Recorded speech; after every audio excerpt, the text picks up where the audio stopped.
Hello everyone, welcome back to my channel. I hope you guys are well and I hope you guys are learning well. आज हमारा जो topic चल रहा था वायुमंडल, उसका पार्ट 3 है, यानी कि लास्ट पार्ट है। जो बहुत सारी चीज़ें हम वायुमंडल के बारे में डिस्कस कर चुके हैं। आज के इस वीडियो में हम वायुमंडल की परतों के बारे में डिस्कशन करेंगे कि वायुमंडल में कुल कितनी परतें होती हैं, उन सब की क्या क्या विशेषताएं हैं, क्या क्या ख़ासियत है, हर एक चीज़ के बारे में आज हम डिटेल से डिस्कशन करेंगे। ओके, तो चलिए बिना टाइम वेस्ट किए आते हैं सीधे हमारे टॉपिक पे। Let's begin. वायुमंडल में कुल मिलाकर 5 परतें होती हैं। 5 परतें वायुमंडल में पाई जाती हैं। पहली को हम कहते हैं क्षोभमंडल, जो सबसे नीचे होती है। उसके ऊपर होती है समताप मंडल, उसके ऊपर होती है मध्य मंडल, उसके ऊपर होती है आयन मंडल, फिर होती है बहिर्मंडल। ये कुल मिला के 5 परतें हमारे वायुमंडल में पाई जाती है। अब इन पांचों को भी हमने ऊंचाई के आधार पर 2 भागों में बांट दिया है। तो पहले हम इसको समझ लेते हैं कि किस तरीके से हमने इनका विभाजन किया है। ठीक है, तो वायुमंडल को हमने 2 भागों में बांटा है, सममंडल और विषम मंडल।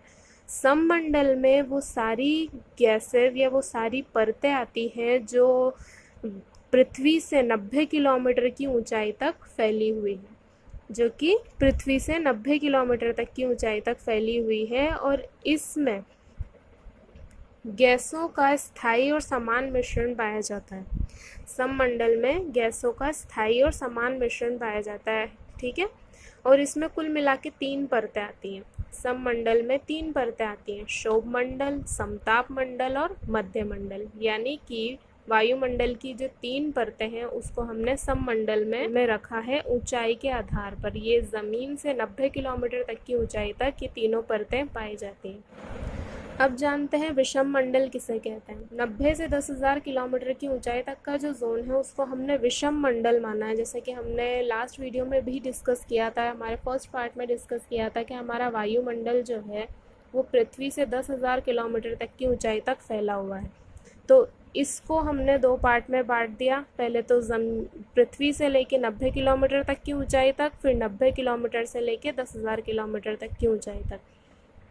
तो 90 से लेके 10,000 किलोमीटर की ऊंचाई तक का जो पार्ट है उसको हमने बोला विषम मंडल। इस एरिया में, इस जोन में जो गैसेस हैं उनका असमान मिश्रण पाया जाता है, यानी कि एक समान गैसेस यहाँ नहीं पाई जाती, असमान मिश्रण इनका पाया जाता है। इसके अंदर कुल मिला के 2 परतें आती है, एक आयन मंडल और एक बहिर्मंडल। बाकी की 3 परतें किस में आती है? सममंडल में आती है। और 2 परतें किस में आती हैं? विषम मंडल में आती है। तो कुछ इस तरीके से हमने वायुमंडल की परतों का विभाजन 2 भागों में कर दिया, सममंडल और विषम मंडल। सममंडल ज़मीन से 90 किलोमीटर तक की ऊंचाई तक फैला हुआ है, जबकि विषम मंडल 90 किलोमीटर से 10,000 किलोमीटर तक की ऊंचाई तक फैला हुआ है। ओके, अब हम 1 बाय 1 इन सारी लेयर्स के बारे में या इन सभी परतों के बारे में डिस्कशन करते हैं। ओके, तो सबसे पहले बात करते हैं क्षोभमंडल के बारे में, जिसे हम ट्रोपोस्फियर भी कहते हैं। क्षोभमंडल जो है वो वायुमंडल की सबसे निचली परत है, यानी कि सबसे नीचे की जो परत है वायुमंडल की उसे हम क्या कहते हैं? क्षोभमंडल कहते हैं। ये भूमध्य रेखा पर 18 किलोमीटर की ऊंचाई पर पाया जाता है, जबकि ध्रुवों पर यह 8 किलोमीटर तक की ऊंचाई तक पाया जाता है। यानी कि ध्रुवों पर ऊंचाई क्षोभमंडल की कम होती है, जबकि भूमध्य रेखा पर ज़्यादा होती है। भूमध्य रेखा पर 18 किलोमीटर और ध्रुवों पर 8 किलोमीटर तक की ऊंचाई तक फैला हुआ होता है।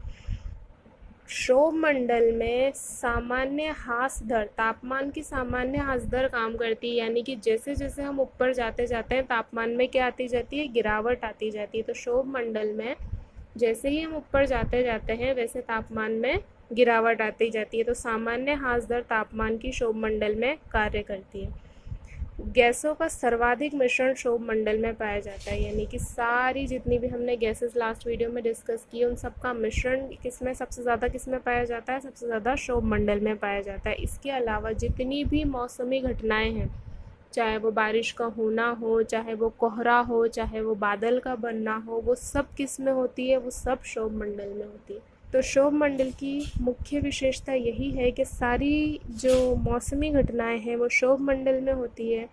तापमान की सामान्य हाजदर यहाँ काम करती है। उसके अलावा गैसेस का सर्वाधिक मिश्रण क्षोभ मंडल में ही पाया जाता है। ओके, नेक्स्ट जो हमारी परत है वो है समताप मंडल, जिसे हम स्ट्रेटोस्फेयर भी कहते हैं। ये ज़मीन से लगभग 50 किलोमीटर की ऊंचाई तक पाई जाती है।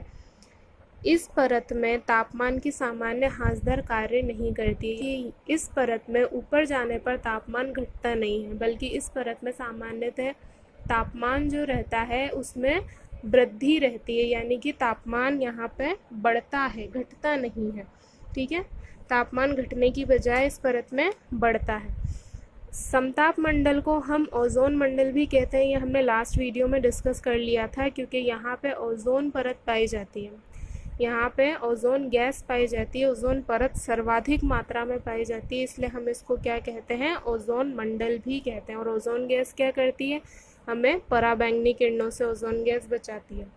उसके अलावा समताप मंडल की मुख्य विशेषता ये है कि यहाँ पे कोई मौसमी घटनाएं नहीं होती है, शांत रहती है एकदम ये परत, इसलिए विमानों के उड़ने के लिए या जेट के उड़ने के लिए सबसे उपयुक्त परत मानी जाती है, क्योंकि यहाँ पे कोई हलचल नहीं होती, मौसमी घटनाएं नहीं होती। अब यहाँ पे ये इमेज में गलत दिया हुआ है, विमानों के उड़ने के लिए क्षोभ मंडल नहीं बल्कि समताप मंडल उपयुक्त है, तो ये यहाँ ऊपर आएगा। विमान उड़ेंगे समताप मंडल में, जबकि क्षोभ मंडल में क्या होगी, सारी मौसमी घटनाएं होगी, इसलिए यहाँ पे विमान नहीं उड़ेंगे। ठीक है, तो ये इमेज में थोड़ी गलती है यहाँ पे। ओके, अगली जो हमारी परत है वो है मध्य मंडल या मेसोस्फीयर। ये ज़मीन से लगभग 80 किलोमीटर की ऊंचाई तक पाई जाती है। अब मध्य मंडल में क्या होता है, मध्य मंडल में जो गैसेस होती हैं वायुमंडल में, उसका बहुत कम घनत्व पाया जाता है, बहुत कम घनत्व में गैसेस पाई जाती हैं। इसके कारण यहाँ पर जो तापमान है वो घटकर -100 डिग्री सेंटीग्रेड तक पहुँच जाता है। गैसेस जहाँ पे ज़्यादा होंगी, ज़्यादा मात्रा में पाई जाएंगी, वहाँ तापमान बढ़ेगा, और जहाँ पर गैसेस का घनत्व कम हो जाएगा वहाँ तापमान क्या होगा, घटेगा। तो यहाँ गैसेस का घनत्व कम पाया जाता है, इसलिए तापमान भी घटकर कितना हो जाता है, -100 डिग्री सेंटीग्रेड तक यहाँ पे तापमान हो जाता है। इसीलिए मेसोस्फीयर को या मध्य मंडल को सबसे ठंडी परत कहा जाता है, क्योंकि सबसे ज़्यादा ठंड यहाँ पर रहती है, इसलिए इसको सबसे ठंडी परत कहा जाता है। अब उल्कापिंडों के बारे में हमने लास्ट वीडियो में डिस्कस किया था कि उल्कापिंड क्या होते हैं, किस तरीके से आते हैं। तो उल्कापिंड की जो घटना होती है वो मेसोस्फीयर में ही होती है। इसी परत तक उल्कापिंड आते हैं और इसी परत में अधिकतर उल्कापिंड नष्ट हो जाते हैं। सबसे ज़्यादा जो उल्कापिंड की घटना हमें देखने को मिलती है वो मध्य मंडल या मेसोस्फीयर में देखने को मिलती है। ओके, ये तीनों परतें थी सममंडल की, जो ज़मीन से 90 किलोमीटर तक की ऊंचाई तक पाई जाती हैं। अब हम बात करेंगे विषम मंडल की। विषम मंडल में वायुमंडल की 2 परतें आती हैं, एक आयन मंडल और एक बहिर्मंडल। आयन मंडल जो है वो 90 किलोमीटर से लगभग 640 किलोमीटर की ऊंचाई तक पाया जाता है। ज़मीन से लगभग 640 किलोमीटर की ऊंचाई पे आयन मंडल पाया जाता है। और इस परत में क्या होता है, इस परत में तापमान जो है वो वापस से बढ़कर, जो कि मध्य मंडल में माइनस में जा रहा था हमारा टेम्परेचर, अब वापस से बढ़कर 1000 से 1400 डिग्री सेंटीग्रेड तक पहुंच जाता है। इसलिए इसको हम क्या कहते हैं, तापमंडल भी कहते हैं, क्योंकि यहाँ पे तापमान सबसे ज़्यादा अधिक होता है। इस लेयर में या इस परत में अरोरा की घटना दिखाई देती है। अब अरोरा की घटना क्या होती है वो आप ये इमेज देख के समझ जाएंगे, या आपने कई बार आसमान में ऐसा देखा होगा, या आपने देखा होगा कई इमेज में। ज़्यादातर ये अरोरा की घटना जो दिखाई देती है वो ध्रुवों पर दिखाई देती है। ध्रुवों पर हमें आसमान कुछ इस तरीके का दिखाई देता है, जिसको हम कहते हैं अरोरा की घटना। और ये घटना कहाँ होती है, ये घटना होती है आयन मंडल में। ठीक है, आयन मंडल में दूर संवेदी उपग्रह या रिमोट सेंसिंग सैटेलाइट भी स्थापित किए जाते हैं। तो ये कुछ विशेषता है आयन मंडल की। आयन मंडल की 2 विशेषताएं, यहाँ अरोरा की घटना होती है और यहाँ दूर संवेदी उपग्रह स्थापित किए जाते हैं। ओके, अगली और लास्ट परत जो हमारी है, जो कि विषम मंडल की ही परत है, वो है बहिर्मंडल। ये ज़मीन से लगभग 10,000 किलोमीटर या 1000 किलोमीटर की ऊंचाई तक पाई जाती है। ये परत किससे जुड़ी हुई होती है? अंतरिक्ष के साथ जुड़ी हुई होती है। इस परत की एक मुख्य विशेषता बस यही है कि इसमें कृत्रिम उपग्रह लगाए जाते हैं। जितने भी हम कृत्रिम उपग्रह स्थापित करते हैं वो सारे उपग्रह किस परत में लगाए जाते हैं? वो सब लगाए जाते हैं बहिर्मंडल में। तो ये कुछ 5 परतें थी हमारे वायुमंडल की, जिसकी हर एक की अपनी अपनी कुछ विशेषताएं हैं। कहीं तापमान बढ़ता है, कहीं तापमान घटता है। तो ये थी वायुमंडल की कुछ परतें जिनके बारे में हमने डिस्कशन किया है, हर एक परत के बारे में 1 बाय 1। आई होप आज जो हमारा वायुमंडल का टॉपिक है, एटमॉस्फेयर का जो टॉपिक है, वो कंप्लीट हो गया है। ये लास्ट पॉइंट्स थे जो हमको कुछ डिस्कस करने थे इसके बारे में। वायुमंडल के बारे में हमने कम्प्लीटली अच्छी तरीके से डिटेल के साथ हर एक चीज़ का डिस्कशन किया है, हर एक चीज़ समझने की कोशिश की है। आई होप कि आपको पसंद आया होगा, समझ आया होगा। If you liked my video, please give a thumbs up and do not forget to share and subscribe. Thank you.